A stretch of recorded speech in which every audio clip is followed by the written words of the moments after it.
we have to follow where the Spirit is leading us. And we started out with a Buffalo station, and that was a big learning curve. I had no idea what I was doing. I'm a dental lab owner. I've been a dental lab owner for 30 years. My family history is orthodontics, so I became the next best thing for going to school for 10 years. I didn't really want to do that, so I became a dental lab owner, and we started that business. It was kind of providential because I wasn't Catholic either. So because of my wife, who was Catholic and raised our children Catholic, and of course Our Lady, who encouraged me to say the rosary, which I didn't even know what it was. And finally, I fell in love with Our Lady and the rosary. And we were invited to EWTN, and that was another pilgrimage. Had no idea why we were going. And out of that pilgrimage, we met Mother Angelica. There's miracle after miracle. I don't even want to get into it. I could spend hours telling you how many stories there is through this 15 years that we've been in Catholic radio. But meeting her, what she said to us up there was, we want you to go all the way down the thruway. And we weren't sure what that meant. New York City, Boston, they're both Route 90 in one way or another, across the state. So we ended up in Boston. So that's a good place to end up.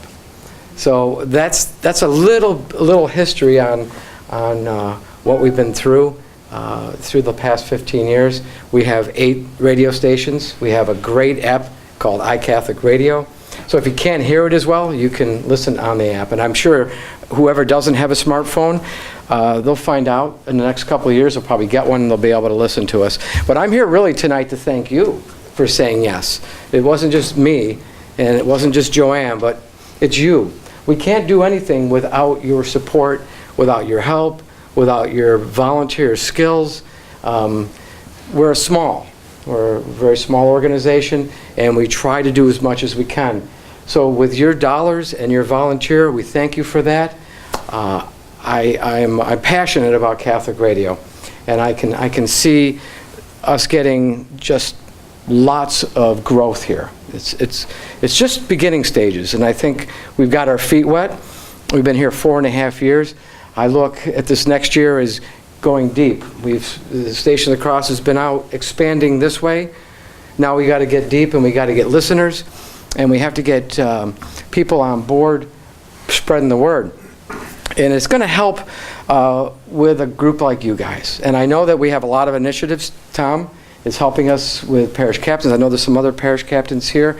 We're very grateful for that. That is really how we got to get the job done. Scott and I were talking for hours today about strategy, and the bottom line is we just need people to know who we are. And if we can get that done, people will listen. Everyone loves their faith. They just need to step back a little bit and spend some time and re-energize their friends and their family. We've all had family members that have left the church, and one thing I've learned is instead of trying to explain the faith, I just tell them to tune in the radio station. That way there's not as much controversy that goes on then. And, with family members. It's just easier. So keep that in mind.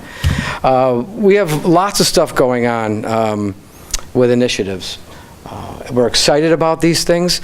Scott's going to spend a little bit of time, but with ambassadors like you guys, just keep working out there and try to spread the word.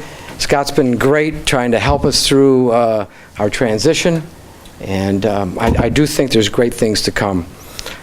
We got a reach of 5.5 million people here. What an opportunity.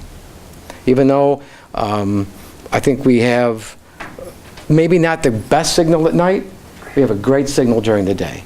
So we need to promote it as much as we can to our family and friends and the parish people in the parishes so that we can get the job done.